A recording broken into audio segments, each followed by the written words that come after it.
tailoring department.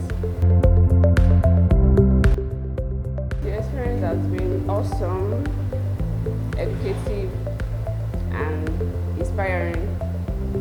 I've learned a lot: how to make trousers, how to make shorts, how to make caftan, top, and shirts. My advice to my friends out there: they should find something doing, learn a skill. The environment is conducive for learning. And talking about my department, you have everything, all the equipment needed for learning. So OSAC is a good place to learn.